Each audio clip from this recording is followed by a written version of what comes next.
Amen. Nous allons continuer notre message. Nous sommes en train d'étudier comment vaincre les œuvres de la chair. Dis à ton voisin les œuvres de la chair.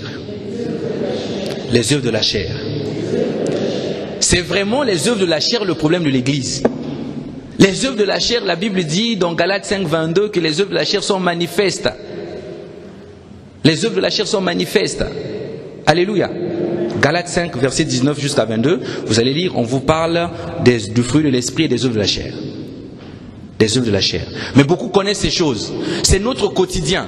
Mais le point c'est que comment on fait concrètement pour dominer sur ces œuvres de la chair qui nous empêchent de voir la gloire de Dieu manifestée dans notre vie. Comment je fais concrètement? Alors nous avons commencé à étudier sur les œuvres de la chair qui touchent le corps. Nous avons vu comment vaincre l'impudicité. Dis à ton voisin l'impudicité. L'impudicité. Dis-lui bien l'impudicité, c'est pas l'accusation. Dis-lui l'impudicité. Vaincre l'impudicité. Pourquoi? Parce que la Bible dit que les impudiques n'hériteront pas le royaume des cieux. Et nous avons vu cela. À quoi correspondait l'impudicité? Ensuite, nous avons parlé de l'impureté. Nous avons vu également comment vaincre l'impureté. Alors, tous ceux qui n'étaient pas là, je vous encourage à aller voir notre chaîne YouTube MCEA TV. Vous pourrez réécouter ces messages. Mais avant de commencer, voir comment vaincre notre troisième œuvre de la chair d'aujourd'hui, je voulais d'abord ajouter 3 clés majeures aux 2 clés que nous avons vues quand on a commencé le message. 3 clés majeures pour vaincre la chair. 3 clés majeures pour vaincre la chair. Ouvrons nos Bibles dans Éphésiens chapitre 4. Éphésiens chapitre 4, versets 17 à 24. Éphésiens chapitre 4, versets 17 à 24. Ceux qui n'ont pas de Bible, les multimédias, s'il vous plaît.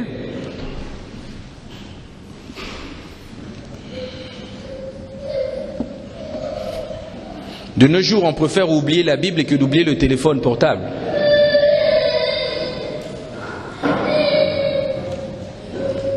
Éphésiens chapitre 4, versets 17 à 24.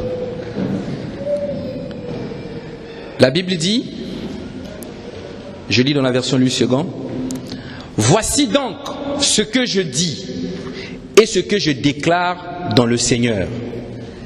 C'est que vous ne devez plus marcher comme les païens qui marchent selon la vanité de leurs pensées.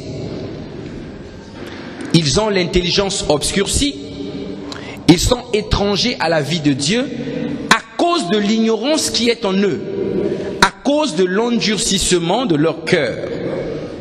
Ayant perdu tout sentiment, ils se sont livrés à la dissolution pour commettre toute espèce d'impureté jointe à la cupidité.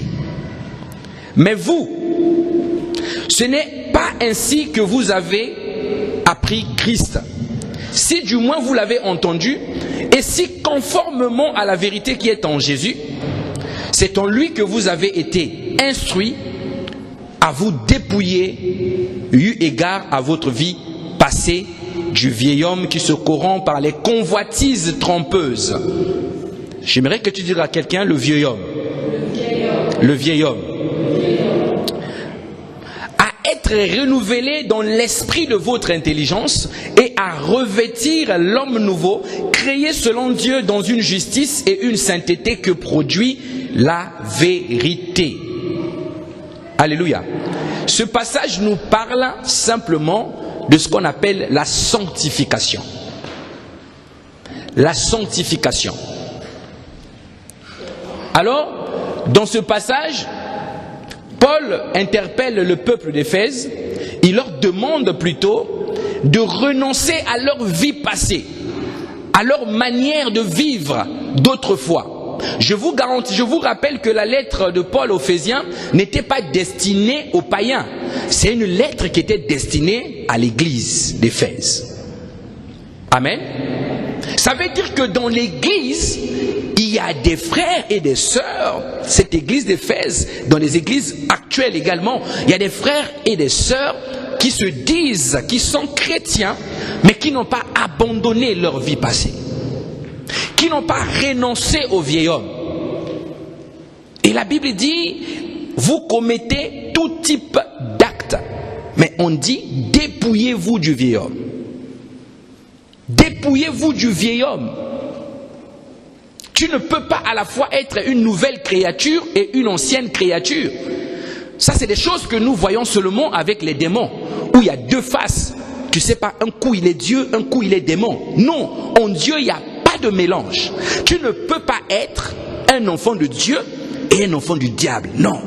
Soit c'est toi qui ne comprends pas ta vie, mais je te garantis que Paul dit, si quelqu'un est en Christ, il est une nouvelle création. Les choses anciennes sont passées.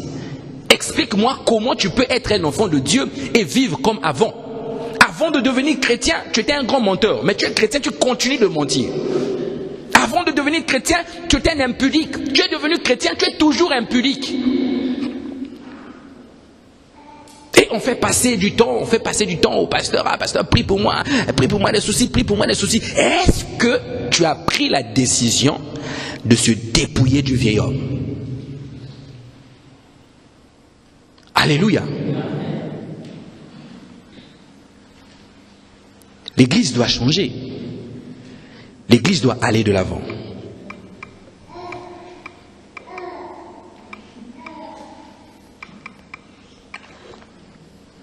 Donc il faudra bien que nous puissions réfléchir. Ce matin, j'exhorte quelqu'un à réfléchir. Si tu te dis, Seigneur, attends un peu, je vais un peu me réjouir, je te garantis que Dieu t'attendra. Mais attention, s'il sonne la fin, tu vas rester. Ça, c'est une certitude. Parce que le Dieu d'Israël, le Dieu de bonté dont on parle, c'est le même qui a tué les gens lors des batailles de Josué. Vous ne savez pas ça. Lisez la Bible, ne pensez pas que quand on dit que l'Éternel a fait tomber le feu du ciel pour consumer les hommes, c'était qui faisait ça? C'était l'Éternel. Mais nous, moi et vous, nous sommes des hommes. Prends la décision d'abandonner ta vie passée. Tu étais un grand danseur païen dans le monde, tu viens en Christ, tu ne rapportes pas des dons à l'église. Donc tu changes juste de côté. Alléluia. Il ne faut pas ramener dans la maison de Dieu les choses que Dieu n'agrée pas. Parce que l'adoration, ce n'est pas les paroles que nous prononçons. L'adoration, c'est une vie. Et lorsque nous faisons monter à l'Éternel des prières d'adoration, nous sommes en train de répandre devant lui un parfum qui vient d'un vase, d'un récipient. Je comprends que tu sois silencieux lorsqu'on dit adorer. Je te conseille encore, si tu sais que ta vie ne bénit pas Dieu, va doucement dans ce domaine. Alléluia. Va doucement dans ce domaine. Prends le soin de revenir à lui. Prends le soin de lui laisser la première place. Jésus ne veut pas ta vie à moitié. Jésus veut toute ta vie. Paul dit, ce n'est plus moi qui vis, c'est Christ qui vit en moi. Il dit, si je vis dans la foi au Fils de Dieu. Fais le choix. Tu ne peux pas continuer à venir pour remplir les chaises d'église. C'est mieux pour toi de rester, de laisser 5 personnes ici à l'église écouter les prédications. Parce que les paroles que vous entendez risquent de devenir des condamnations. Dis-moi Amen. Dis Amen bien. Je sais que tu n'aimes pas, mais dis Amen bien. Regarde ton voisin, dis-lui, donne ta vie à Jésus.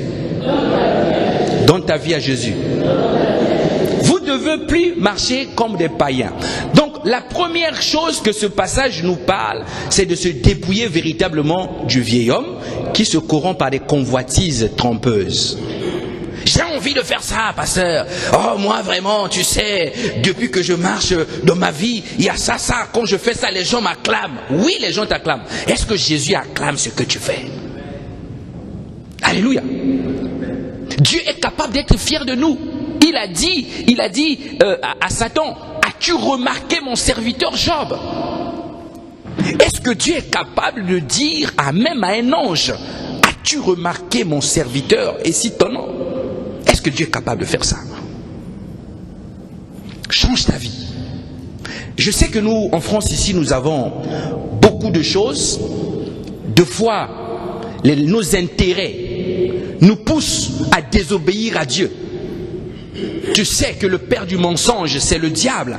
Mais tu arrives face à une situation où tu as besoin forcément de mentir d'après toi. Et tu te lances dans le mensonge. Donc ça veut dire qu'en semaine, tu es au diable. Et le dimanche, tu es à Dieu. Semaine, diable, dimanche, Dieu. Semaine, diable, dimanche, Dieu. Mais je te donne un bon nom de parfum. Ange et démon. Parfume-toi en ange et démon. Un enfant de Dieu, c'est quelqu'un qui craint Dieu. C'est quelqu'un qui révère Dieu, qui honore Dieu. Mais aujourd'hui, dans nos assemblées, on voit beaucoup sont rentrés dans l'église par la fenêtre. Ils n'ont pas rencontré vraiment le Fils de Dieu. Jésus dit, je suis la porte des brebis. C'est-à-dire, celui qui rentre par la porte est digne. Si tu rentres par la fenêtre, alors ressors par la fenêtre et rentre par la porte. Nombreux ne sont pas convertis. Ils n'ont pas fait demi-tour. La vie de Dieu, ce n'est pas de l'amélioration. Je m'améliore. Je m'améliore. Pasteur, moi avant, il me fallait 7 femmes, tu vois. Maintenant, je suis à 3. C'est déjà mieux. Si tu es impudique, tu quittes 7 à 3, tu es toujours impudique. Dis-moi Amen. Alléluia. Comment nous pouvons dépouiller ou ôter le vieil homme? Comment est-ce possible? Alors la première chose, c'est qu'il faut choisir de se séparer. Dis à ton voisin, se séparer. Paul dit, sortez du milieu d'eux. Il dit, sortez du milieu d'eux. Dieu est-il méchant? Dieu prêche-t-il, demande-t-il aux hommes de se séparer de leur prochain? L'évangile, est-ce que l'évangile, c'est un évangile séparateur? Non. Paul dit, 2 Corinthiens 6, 17. 2 Corinthiens 6, 17. 2 Corinthiens 6, 17, il dit, c'est Paul qui parle. 2 Corinthiens chapitre 6, verset 17, il dit, c'est pourquoi sortez du milieu d'eux et séparez-vous, dit le Seigneur. Ne touchez pas à ce qui est impur et je vais vous accueillir, je vous accueillerai. Vous voyez? C'est comme si Dieu donne une condition, il dit, si vous voulez venir dans ma présence, si vous voulez que je vous accueille, séparez-vous d'abord des œuvres de la chair. Séparez-vous. Dieu n'a pas changé. La grâce ne doit pas devenir pour nous un moyen de vivre selon le péché. On profite de la grâce. Pasteur, le temps de la grâce. Pasteur, on n'est plus sous la loi, c'est la grâce. Tu utilises la grâce pour commettre des fautes aux yeux de l'Éternel. Donc la première chose, il faut se séparer. Non seulement se séparer, mais il faut que tu arrives à renoncer. À renoncer. Dis, avant je faisais ça, maintenant j'arrête de le faire complètement. Ne t'améliore pas. Il faut être radical. Ce qui a changé ma vie, c'est une grâce que j'ai eue. J'ai eu un pasteur, là où je m'étais fait baptiser, qui était un homme radical dans la parole. Lui ne caressait pas, il ne faisait pas des enseignements pour caresser. Il nous a appris à être radical dans la parole. Donc lorsque tu ouvres ta Bible, lorsque la Bible dit « tu ne mentiras pas », la Bible ne dit pas que tu peux mentir lorsque ton intérêt est menacé. Non. L'Éternel pourvoira. Alléluia. Il faut renoncer. Tu aimais boire. Tu dis, bon, je laisse la bière depuis une semaine. Une semaine, tu as décidé d'arrêter. Et puis un coup, tu vois, bon, je touche quand même une quand même. Il faut renoncer. Le Seigneur ne viendra pas prendre ta main et tirer ta main.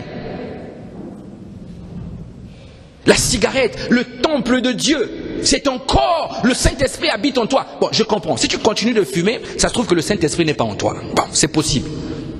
Parce que le Saint-Esprit habite à l'intérieur des enfants de Dieu. Amen. Mais aujourd'hui, on voit des hommes et des femmes, tu vois, vous êtes en couple, le mari ne fume pas, mais la femme fume. Le mari ne boit pas, mais la femme boit. Le mari ne ment pas, mais la femme ment. Alors dites-moi, quel est cet homme-là qui peut avancer, aller de l'avant, si et seulement si son aide semblable à un seul pied. Tu es l'aide semblable de quelqu'un, toi tu marches à la maison, tu veux l'aider avec un pied ou avec 2 mains comme ça étriquées, tu veux aider ton aide semblable. Comment tu vas faire? L'homme est un esprit, l'homme c'est pas le corps.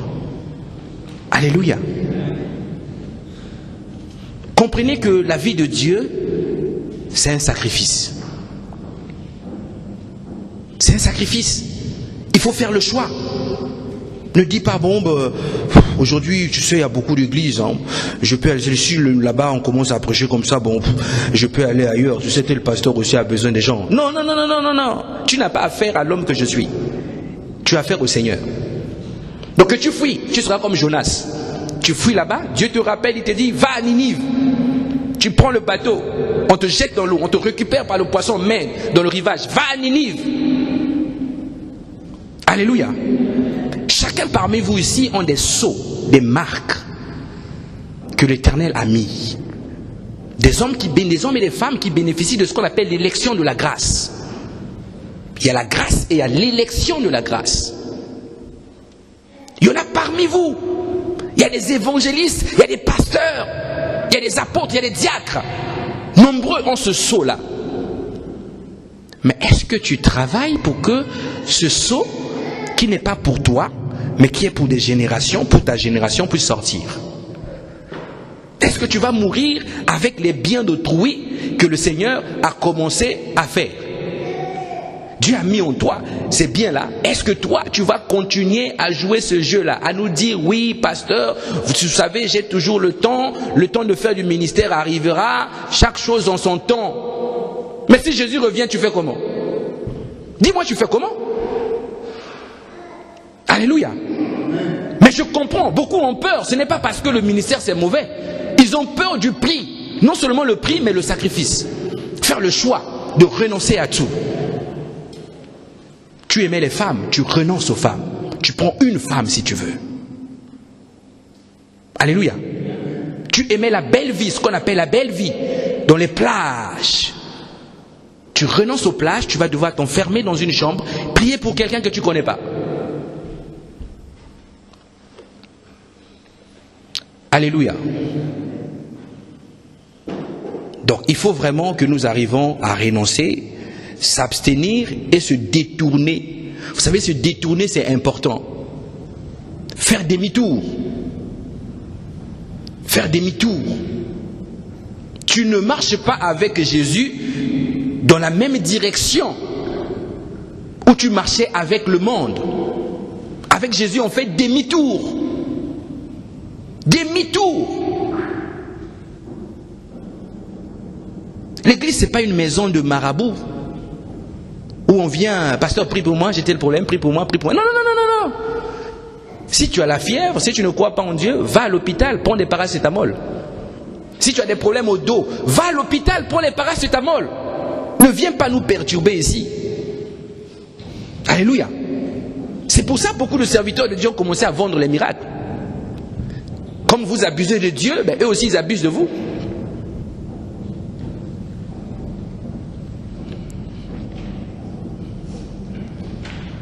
Il faut rejeter la transgression. La deuxième chose que ce passage nous montre, c'est que nous devons être renouvelés, la Bible dit, dans l'esprit de notre intelligence. Renouvelés dans l'esprit de notre intelligence. Il s'agit de quoi? Il s'agit d'aller te ressourcer au pied de Dieu. Lorsque tu sens que l'âme est en train de monter, les désirs de l'âme, les envies d'autrefois commencent à revenir, il faut que tu ailles te ressourcer auprès de Dieu. Parce que la Bible dit, vous voyez dans 1 Jean 16, la Bible dit que nous avons reçu de lui, dans 1 Jean 16, nous avons reçu de lui grâce après grâce. Grâce après grâce. Il faut aller chercher à te ressourcer. C'est-à-dire lorsque tu vois que ton âme est chargée, lorsque tu vois que les sollicitations de la vie passée commencent à revenir, lorsque tu vois que tu avais des pensées sur des ex, tu avais abandonné ça, mais tu ne comprends pas, tu étais assis au salon, la pensée commence à revenir. Là, il faut aller chercher la face de Dieu. Il faut aller dans la présence de Dieu pour te ressourcer. Dis-moi Amen. Donc ça peut nous aider véritablement à manifester, à vaincre la chair. Et la troisième, vous savez, Paul disait à Timothée, son fils dans la foi, il dit, Timothée, ranime le feu qui est en toi. Ranime le feu, Timothée. Timothée ne comprenait pas. Paul lui dit, non, le don que Dieu a mis en toi, le don que tu as reçu lorsque nous t'avons imposé les mains, ranime le feu. Donc tu peux être un enfant de Dieu, mais tu sens que les désirs de la chair te dépassent, c'est plus fort que toi. Tu ne supportes pas. Tu ne supportes pas d'abandonner ce que tu avais abandonné. Alléluia. Tu avais une ex ou un ex-mari qui t'avait vraiment marqué dans ta vie. Vous savez, il y a des gens comme ça. Il a eu une ancienne relation passée, mais la personne l'avait vraiment marqué. Je ne sais pas si son cœur était amoureux ou amoureuse, mais lorsqu'il se retrouve avec son mari dans la maison, la pensée de cet homme est dans la tête.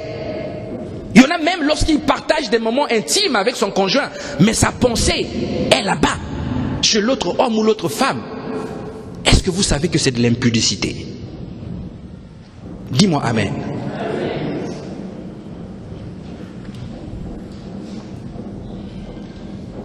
Troisième clé, revêtir l'homme nouveau. Revêtir l'homme nouveau, créé selon Dieu dans une justice, la sainteté qui produit la vérité. Revêtir l'homme nouveau. Nous sommes dans Romains chapitre 13, verset 14. Troisième clé pour vaincre la chair.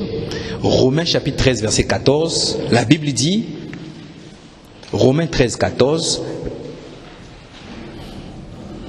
Mais revêtez-vous du Seigneur Jésus-Christ et n'ayez pas soin de la chair pour en satisfaire vos convoitises.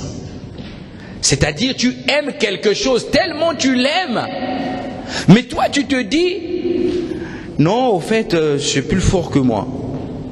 Même Dieu comprend, Dieu sait, il a dit dans sa parole que la chair est faible, l'esprit est disposé. C'est plus fort que moi. Quand est-ce que tu vas arrêter? Pasteur, plus tard. Quand est-ce que tu prends la décision?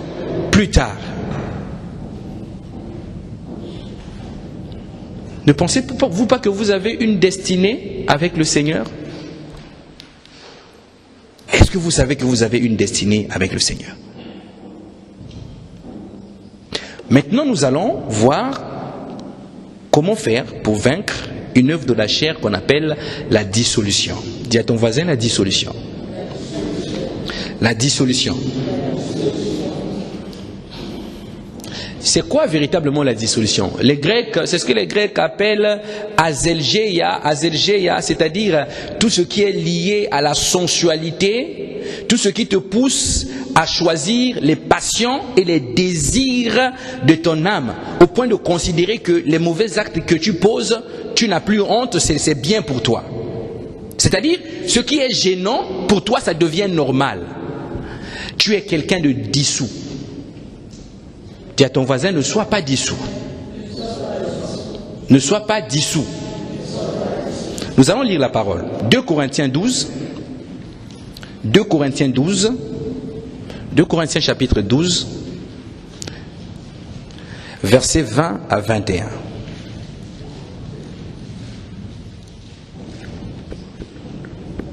« 2 Corinthiens 12, versets 20 à 21. 2 Corinthiens chapitre 12, versets 20 à 21. La Bible dit, car je crains de ne pas vous trouver à mon arrivée tel que je voudrais, et être moi-même trouvé par vous tel que vous ne voudrez pas. Je crains de trouver des querelles, de la jalousie, des animosités, des cabales, des médisances, des calomnies, de l'orgueil, des troubles. Je crains qu'à mon arrivée, mon Dieu ne m'humilie de nouveau à votre sujet.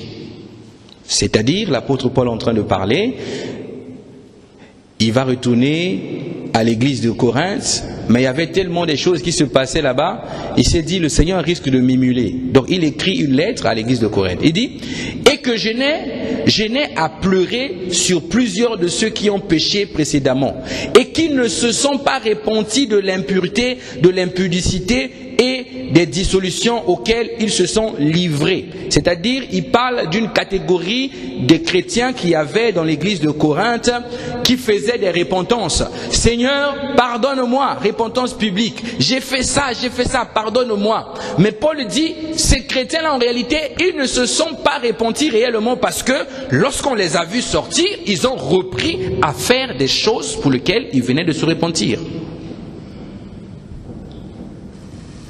Alléluia. Donc, le point c'est vraiment de comprendre comment je fais pour renoncer à ce qu'on appelle la dissolution, les passions, la sensualité. Alors nous allons attaquer point par point. Le premier point, c'est que pour renoncer à la sensualité, tu vas devoir choisir, par exemple, tes vêtements. Ok? N'aie pas peur. Je ne vais pas te demander de te voiler. Parce que les églises ont dit la femme doit se voiler, il doit voiler la tête. Dans l'église, il faut parler doucement quand tu es une femme. Non. C'est pas de ça que je parle. Bien choisir ses vêtements. Alors, avant de parler des vêtements, prenons par exemple nos bien-aimés les femmes. Parce que la sensualité concerne beaucoup plus les femmes que les hommes. Aujourd'hui, nous avons le monde qui nous propose des recettes magiques. Comment être sensuel, comment attirer, comment se maquiller pour plaire, comment faire ci pour plaire à son mari, pour plaire. Tout le monde veut plaire à tout le monde sauf à Dieu. On veut plaire à tout le monde sauf à Dieu. Tu veux même plaire au pasteur. Comment je vais parler je vais faire pour plaire au pasteur. Là, tu viens avec une voix sensuelle. Bonjour, pasteur. Mais Dieu s'en fout de ça. Il se moque de ta voix. Alléluia. C'est quoi véritablement une femme que la Bible dit la femme chrétienne? C'est quoi la femme chrétienne? C'est ni plus ni moins qu'une femme qui a pris la décision de respecter Dieu, de laisser à Dieu la première place dans sa vie, de se revêtir de ce qu'on appelle la crainte de Dieu. Le monde nous enseigne que la femme est faite pour plaire à son mari. La Bible le dit. La Bible dit que la femme mariée se soucie des choses pour plaire à son mari. Que la femme qui n'est pas mariée se soucie des moyens de plaire au Seigneur. Alléluia. Mais la question est, comment tu t'y prends? Comment tu t'y prends? Est-ce que dans ta propre maison, tu dois commencer à jouer les sensuels à l'égard d'un homme ou d'une femme qui t'a aimé? Est-ce que tu as besoin de procéder de cette manière diabolique pour plaire à ton homme? Alors on devient comme des instruments. Si tu as la crainte de Dieu et que tu désires honorer et respecter, révérer Dieu ce matin, cette partie te concerne. L'habit, parlons un peu des habits. L'habit prend beaucoup de place. Le système du monde nous a mis les publicités, on nous a mis des mannequins et beaucoup d'autres choses. Et on parle même des vêtements qui font à ce que la femme soit distinguée. Mais ce n'est pas faux. Lorsque le monde dit que l'habit ne fait pas le moine, mais laisse-moi te dire aussi à travers l'habit, on peut lire quel type de personne tu es. Celui qui va passer un entretien d'embauche, s'il va en culotte, c'est qu'il n'est pas sérieux. Dis-moi amen. Par l'habit, on distingue quelqu'un qui est doux de quelqu'un qui n'est pas doux. Par l'habit, on distingue une femme qui est sérieuse d'une femme qui est un peu mondaine, prostituée, riche, pauvre. On distingue par le vêtement quelqu'un qui est droit, soigné. On peut le lire. Donc, dans la sensualité, les habits ont un rôle capital à jouer. Mais lorsqu'on parle des habits, on ne parle pas seulement des tenues. On ne parle pas seulement des tenues. On parle également de tout ce qui est coiffure, maquillage, bijoux, chaussures, toutes ces choses. Revenons un peu aux habits. Aujourd'hui, nous voyons des hommes et des femmes âgés, mais lorsque tu vois la façon dont ils s'habillent, c'est compliqué. Moi, j'ai vu des papas porter des pantalons slim. Hein? Un monsieur âgé, 50 ans, pantalon slim, il met ici, il fait descendre le pantalon ici. Et il met une chaîne. En espérant plaire aux jeunes filles qui ne sont pas de sa génération. Il est animé par un esprit d'impudicité. Alléluia. Dieu ne veut pas que nous puissions nous comporter de cette manière. C'est comme les femmes aussi, les femmes âgées. On les appelle comment? Les cougars, c'est ça? Hein? Cougars, c'est ça? Hein? Donc dans sa tête, il dit, moi je vais en boîte de nuit pour chercher que des jeunes hommes. Donc toi, les enfants des autres, tu dois en faire tes maris. Alléluia. Et là, on prend tout type de vêtements pour être sensuel. Le ventre est même déjà fatigué de la quantité des enfants qui sont sortis. Tu mets un truc ici, le nombril est bizarre, sale, mais tu es là, tu crois que tu fais des sensuels. Et tu danses. C'est de la dissolution.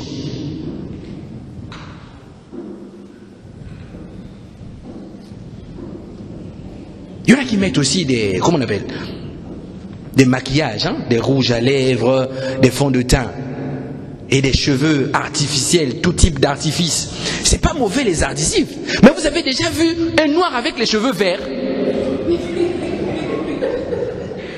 Donc Dieu est bête, donc Dieu va dire à l'être humain qu'il y a des noirs qui ont des cheveux verts. Parce que tu veux plaire, tu peux peut-être chercher une copine gothique, tous les cheveux sont verts. Quelqu'un comme ça, lunettes, cheveux verts. Comment tu fais ça? On voit dans la nuit, on peut te fuir. C'est de la dissolution. Alléluia. D'autres ils mettent cheveux verts, maquillage vert, tiré vert. Alors là, il manque que le nez de clown qui manque pour qu'on pose. Et il fait l'essentiel. Il marche doucement. Satanique, satanique, satanique. Vous n'hériterez pas le royaume des cieux. Alléluia. Le vêtement. Bon, tu as acheté tes bijoux avec ton argent. Bien aimé. C'est pour toi tes bijoux. Est-ce que tu es obligé de porter 90 000 bijoux pour paraître joli ou sensuel? Il y en a qui portent des colliers comme ça. Il aligne des colliers, Christian Dior, machin, Dior ceci. Il met. Là quand elle vient, satanique. Alléluia. Et il y en a qui disent non, une femme doit être un peu élégante. Donc on peut mettre un peu, tu vois, les talons, tu vois. Les conseillères là, comme patron de la boutique là, vos conseillères là, qui vous entraînent comment être dissous dans la masse. Toi, tu mets tes propres talons que tu as achetés, tu as du mal à marcher. Vous savez, j'étais dans une église, j'ai vu une sœur comme ça. Elle est venue, elle devait passer la louange. Elle a mis ses talons. Moi, j'étais assis comme ça, je regardais. Et je voyais comment la sœur montait les escaliers. Donc, avant même de commencer à conduire le peuple de Dieu, elle commence déjà à trembler. Parce qu'elle se voyait comme ça, elle était sexy, elle était bien dans sa robe, bien dans ses chaussures. Et elle arrive devant. Amen, amen. Bienvenue, tiens ton frère, bienvenue. Le frère dit bienvenue. Un moment, elle a pris le micro. Alléluia. Hosanna. Ah! La sœur est tombée sur l'estrade. Parce qu'elle se disait qu'elle était belle avec ses talons. Elle disait qu'avec mes talons, je vais paraître jolie quand je prendrai le micro. Vous comprenez? C'est de la sensualité, toutes ces choses-là. La sensualité n'emmène pas vers Dieu. Donc soyez sobres. Pour ceux qui sont mariés, comprenez une chose que l'apôtre Paul dit. Ton corps, ce n'est pas un trophée public. Ton corps, ce n'est pas un panneau publicitaire. Ton corps est pour ton homme, pour ton mari. C'est un jardin secret. Si tu es rempli de bourrelets, bon, le mari aime son corps comme ça avec des bourrelets. Bon, toi tu viens à l'église, tu laisses tes bourrelets dehors. Est-ce que tout le monde a envie de voir tes bourrelets? Dégoûtante, dégoûtante, dégoûtante. Quelquefois tu vois comme ça, les autres maris sont dégoûtés de toi. Mais toi tu te vois sensuel. Tu te sens bien. Et des ongles. Des ongles ressemblent maintenant comme les becs des corbeaux. Déjà c'est artificiel. C'est déjà artificiel, donc ce n'est pas naturel. Tu as ajouté, bon, on peut te comprendre, on peut permettre que tu ajoutes. Mais quand tu ajoutes, sois un peu intelligent dans ton ajout. Ça, tu laisses Satan te prendre totalement.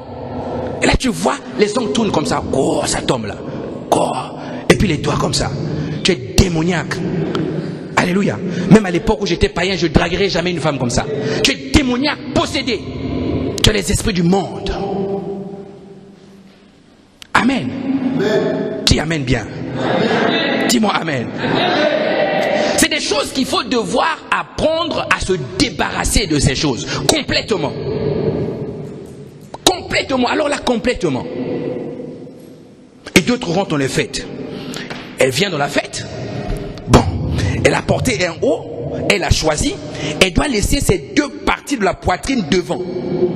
Moi j'ai vu des gens, je suis arrivé dans un anniversaire de famille, on m'a invité, je suis venu. Bon, c'est pas parce que tu es pasteur que tu ne peux plus aller participer aux événements de la famille, parce que tu es trop saint. Non, je suis venu, j'ai pris la place.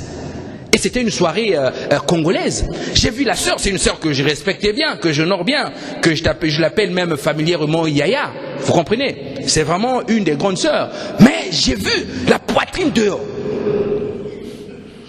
Quand elle passe, son mari assis là-bas devant une grosse bouteille de bière, et elle dit, son mari lui dit, hein, bip-les. Elle fait ça. Alléluia. Bip-les. Donc son corps devient un élément de bipage. Donc il bip quoi? Incitation à l'impudicité en live dans le couple. Donc c'est une complicité d'impudicité. Vous êtes tous les deux, toi et ton mari, vous êtes des coupables. Dis-moi amen. La sensualité ne mène pas au ciel. Ce n'est pas parce que tu es sensuel que Jésus va dire, toi tu peux séduire Jésus. Dis-moi si tu peux séduire Jésus. Ben séduis Jésus. Séduis Jésus. Dis-lui Jésus, je reste chez moi, je te séduis seulement. Maquille-toi, on va voir. Quel est le tissage que Jésus aime? Dis-moi, le tissage trouvé de Jésus c'est quoi? Et son fond d'étain c'est quoi? Dis-moi. On souffre. Tu viens à l'église, tu as acheté ta peinture là-bas, je ne sais pas de quelle couleur. Tu mets. Tu viens là, le pasteur fait le service, tu imposes les mains comme ça. La fin de la main est colorée. Alléluia. Et comme ici, on n'a pas encore aussi l'habitude de faire le service où on te ramène des mouchoirs, donc la main, tu vois, la main est colorée. Et quand tu remontes sur l'estrade, bon, tu mets seulement la main comme ça. Quand je dis à ma femme, tu vois, ça c'est les fonds de teint. Comment on fait? La sensualité à l'église, la sensualité a pris des dimensions telles que nombreux pensent que si je suis belle, et je vais peut-être attirer un regard. Et il y en a qui ont commencé à dire, bon, écoute, pour la modération, on doit choisir une sœur belle, qui parle bien. Voilà. Donc, la sensualité commence à aiguiller beaucoup de choses, beaucoup d'orientations dans l'église.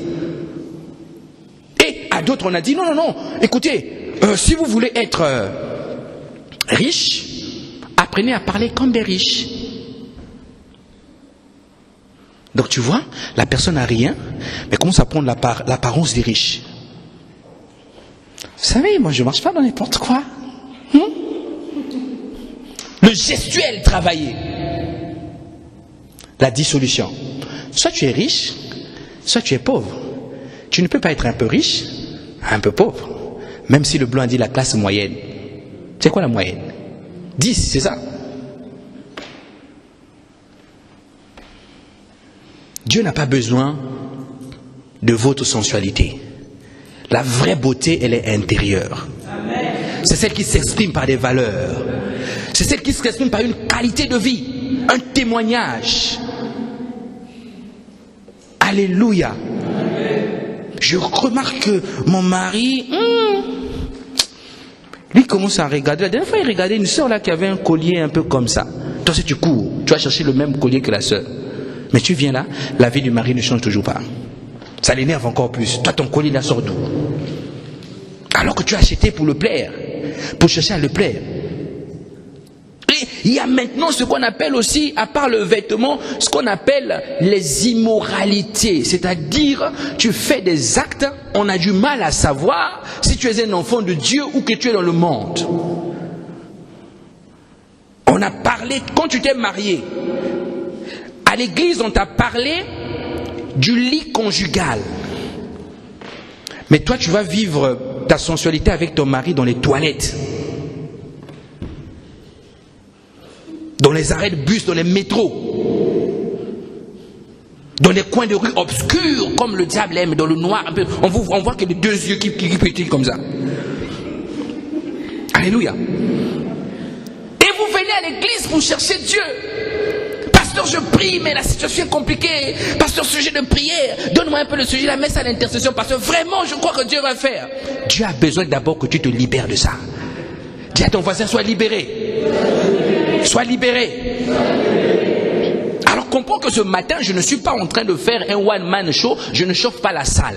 Je suis en train de te donner des paroles qui vont te bénir si tu les appliques ou qui vont te condamner devant Dieu. Alléluia. Donc nous devons arrêter de faire semblant. Moi je suis un homme, je peux te dire oui ma soeur c'est bien, oui mon frère c'est bien, tu es vraiment bien, c'est pas mal. Mais Jésus qu'est-ce qu'il dit? Il y a tout type de mode. Fashion, sous les jeunes, fashion. Tous ils ont maintenant des styles compliqués. Quand tu perces ici, on a dit bon là c'est pas bon, il faut aller plus loin, tu perces là.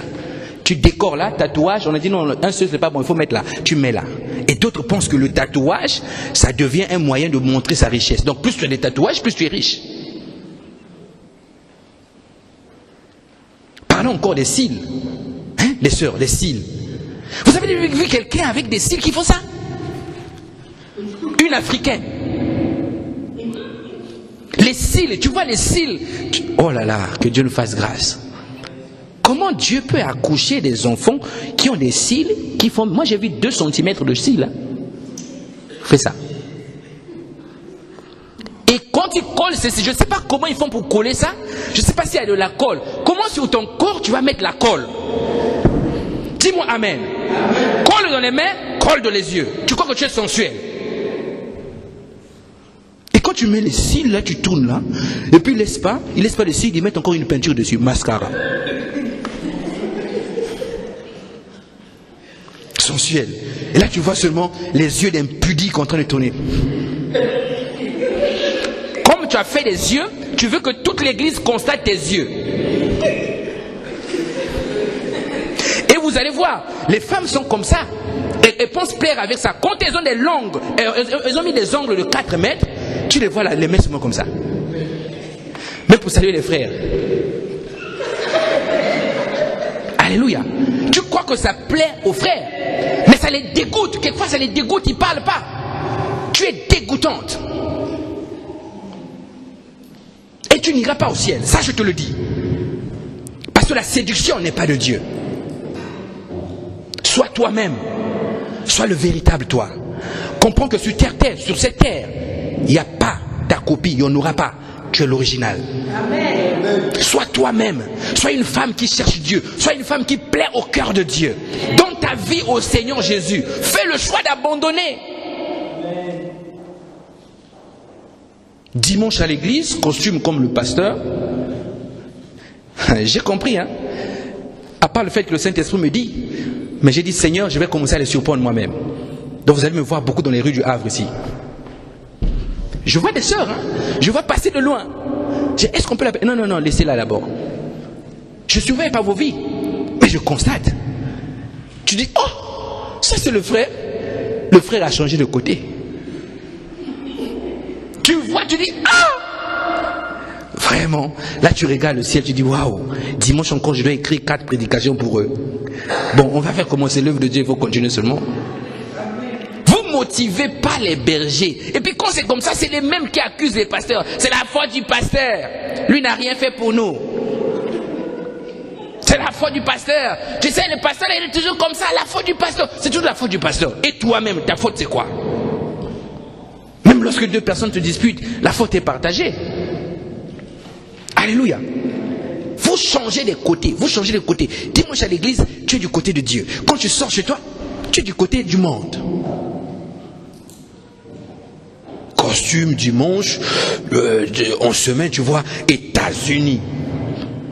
Chaussettes États-Unis, chaussures États-Unis, pantalon États-Unis, chemise États-Unis, chapeau États-Unis, lunettes États-Unis. Tu deviens un frère drapeau. Frère drapeau. Est-ce que même dans le royaume, le drapeau du royaume, toi tu portes? Dis ton voisin, le drapeau du royaume, c'est la parole. Nous portons le drapeau du royaume. Alléluia. Lorsque nous marchons, nous vont dire, waouh, comment ils sont eux? Oui, le drapeau du royaume parle mieux que les drapeaux du monde. Alléluia. Le drapeau du royaume parle plus que les drapeaux du monde. Amen. C'est ça la réalité. Le drapeau du royaume, c'est le témoignage de Christ qui sort et que les hommes voient. Mais Dieu dit que ta lumière à toi brille, qu'elle luise devant les hommes, afin qu'ils me glorifient. Après il vient, il te voit, il te dit, toi, fais briller ta lumière, ta responsabilité. Tu es lumière du monde. Amen. Mais quand tu sors là, tu es ténèbres. Ténèbres. Même les démons déjà te connaissent. Tu es un élément stratégique pour eux. Et tu utilises pour faire tomber des frères, faire tomber des sœurs. Tu es un séducteur, un sensueux, un homme sensuel. Il y a des hommes comme ça aussi. Hein? Le corps devient comme le corps d'une femme. Lui met des hormones, tu vois comme ça. Mon frère, toi tu es un homme ou tu es une sœur? Alléluia. Il y avait une femme qui est rentrée comme ça. Elle avait l'habitude de partir travailler. Et elle ne savait pas que son mari avait une attirance pour les hommes. La sœur, le voisin lui a dit, ma sœur, toi quand tu pars au travail, il y a une voiture qui vient toujours se garer à ta place. Un jour, la femme a dit, ok, moi je veux faire demi-tour. Elle a fait comme si elle partait au boulot. Elle est arrivée au boulot, elle a fait demi-tour. Et quand elle a fait demi-tour, elle voit, effectivement, il y a une voiture qui était à sa place. Il dit, ah, ça se trouve, mon mari traite les affaires. Elle rentre dans la maison comme ça, elle voit son mari avec un homme. Le mari devient sensuel.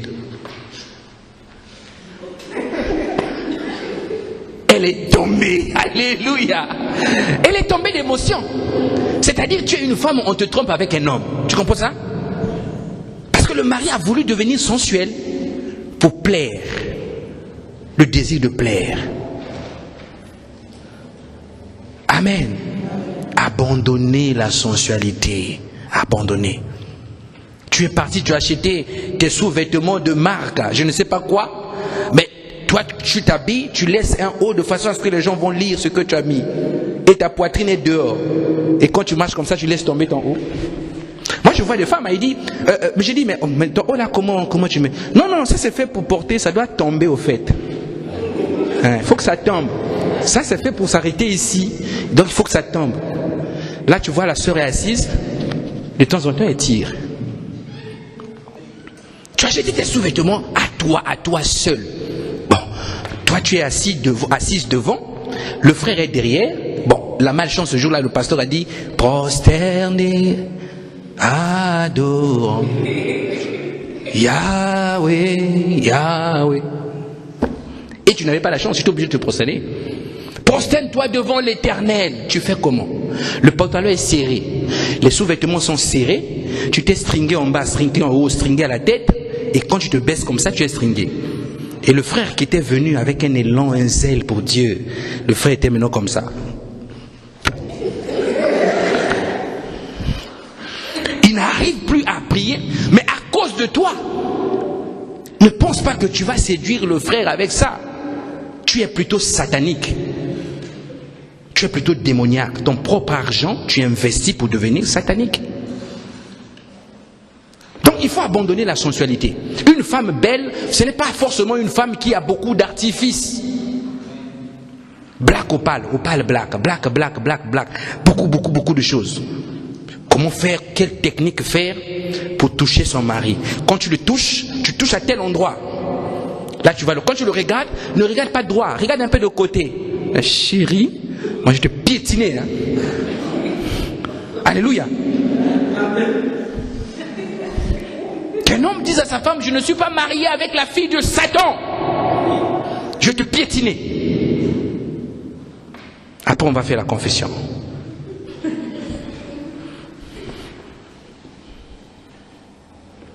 Donc, il faut être modéré. Il faut être modéré. Il faut être simple. Ne pense pas que c'est l'éclat qui va te donner la renommée. Réservé, propre. Une femme qui mérite l'honneur et de la pudeur. Lorsque tu te réveilles, et de la pudeur. Il y a des jeunes filles qui sont en compétition avec leur propre mère. Donc la fête des enfants, maman aussi vient. La fille achète une jupe, maman aussi sort la même jupe. Compétition. Qui va plaire? Et on a vu des cas où tu vois, le copain de la fille devient le copain de maman. Parce que maman a attiré plus que la fille. Le vêtement a un rôle à jouer dans votre vie. Les prostituées ne s'habillent pas, ne se couvrent pas tout le corps. Elles laissent des différentes parties de leur corps. C'est leur job. Mais toi à l'église, tu es comme dissous. On ne comprend pas. On ne sait pas si tu es saint ou tu n'es pas saint. Alléluia. Deuxième chose pour finir, pour vaincre la dissolution, il faut savoir choisir ses relations. C'est important. Savoir choisir ses relations. Savoir choisir ses relations. C'est-à-dire, si tu es jeune, tu cherches un papa de 90 ans ou un papa de 58 ans. Bon, comment vous allez faire? Lui, il n'a pas les mêmes désirs que toi. Il n'a pas les mêmes intentions que toi. Il n'a pas le même style de vie que toi. Il n'est pas de la même génération que toi. Et quand tu viens à l'église, tu prends le papa, tu l'emmènes à la mairie, vous vous mariez, tu dis là, pasteur, bénis-nous. Comment on va faire? Vous nous mettez dans des situations difficiles, comment on va faire? On va bénir, c'est ça? Mais avant de bénir, on va d'abord dire publiquement, tu vas devoir reconnaître des choses toi-même. Alléluia. Choisir des fréquentations. Il y a des amis, tu sais que tu avais une amie ou un ami qui te conseillait de faire des choses pendant que tu étais païen ou païenne, de marcher dans une direction. Tu es devenu chrétienne, mais l'ami est toujours collé à toi. Lui n'a pas donné sa vie au Seigneur ou elle n'a pas donné sa vie au Seigneur. Elle est toujours collée à toi. C'est un agent du diable. Hein. Il vient travailler pour te ramener là où tu étais, pour aller manger ce que tu avais vomi. C'est la corde qui tracte vers le péché. C'est pour ça que Paul dit, séparez-vous d'eux. Mais ils seront gagnés par le témoignage de votre vie. Ne vous inquiétez pas. La Bible dit, les mauvaises compagnies corrompent les bonnes mœurs. Ce n'est pas la séparation. Il faut sélectionner les amis. Tu avais des amis avec qui vous avez des shows. Votre show, c'était la boîte de nuit. Tu deviens enfant de Dieu. C'est toujours tes amis. Eux, ils vont dans les shows et toi, tu es toujours là. On peut passer et là, comme ça, ils vont commencer à avoir beaucoup besoin de toi. Oh, chez toi aussi, il n'y a plus de whisky. Hein? Tu sais, bon, moi, je ramène ma bouteille moi-même. Hein? Ramène, il pose la bouteille à la maison. Et lui, il boit. Toi, tu es toujours là en train de résister. Tu résistes. Un jour, la chair va te proposer de toucher. Et tu repars là où tu étais. Qui a fait ça? Un ami. Alléluia. Tu choisis tes relations, tu choisis là où tu dois mettre tes pieds, là où tu dois aller. Ne va pas là où tu avais l'habitude d'aller autrefois, là où on te trouvait, dans les coins où on partait te chercher. Quand tu es devenu enfant de Dieu, choisis les endroits où Christ est honoré. Mais je voulais interpeller un frère et une sœur ce matin. Toi qui as donné ta vie sincèrement au Seigneur, toi qui as eu une relation sincère avec Dieu, je te pose une question. Pourquoi ton frère et ta sœur qui a encore du mal avec le péché est un sujet de condamnation pour toi? Pourquoi tu le regardes avec un regard de condamnation? Pourquoi? Dieu n'est pas venu pour les bien portants. La Bible dit le médecin est venu pour les malades. Lorsque tu es un enfant de Dieu sincère, tu deviens comme un médecin. Si ton frère a du mal à se débarrasser de la chair, mais il faut que tu arrives à l'entourer c'est le rôle de l'église locale. Permettre à ce que ceux qui partagent la foi puissent avoir des moments ensemble. C'est-à-dire lorsqu'il va lâcher ses amis qui viennent prendre les amis qui sont ses frères et sœurs dans la nouvelle famille qui est la famille de Dieu. Mais le problème c'est que toi tu fuis ta sœur, tu fuis ton frère. Tu dis que lui là, oh non, je ne veux pas me mettre à côté de lui. Si on nous voit à deux, ah non, c'est pas bon pour mon témoignage. Dès que tu le vois, bonjour mon frère, toi tu tournes, bonjour, tu tournes. Frère, tu peux pas me prendre dans ta voiture? Non, je suis pressé, j'ai un rendez-vous. Tu fuis le frère, alors que tu es en train de tomber dans le mensonge, en fuyant le frère. Donc lorsque Dieu te fait la grâce de l'honorer, comprends que c'est aussi pour des personnes qui veulent, qui cherchent, qui se battent contre la chair, qui ont du mal avec ça. Aide-les à sortir. Mais je te garantis, sois fort toi-même. Parce que si toi-même tu es faible, je te garantis que toi tu vas le tirer dans un trou. C'est toi qui vas rentrer dans le trou avec lui. Donc il faut se rassurer. Dis-moi Amen. On va se lever, nous allons prier Dieu. Nous allons lui demander, Seigneur, aide-nous à prendre véritablement une décision.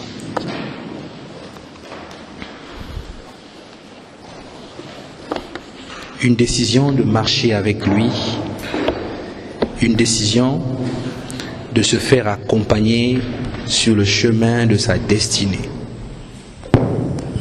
Je sais que certainement, tu ne savais pas comment s'y prendre, mais aujourd'hui, tu te dis, je vais prendre la décision. La décision de renoncer à la dissolution, à la sensualité, la décision de renoncer à l'impudicité, à toute œuvre de la chair qui sollicite par l'âme. Tu vas lever ta voix et tu vas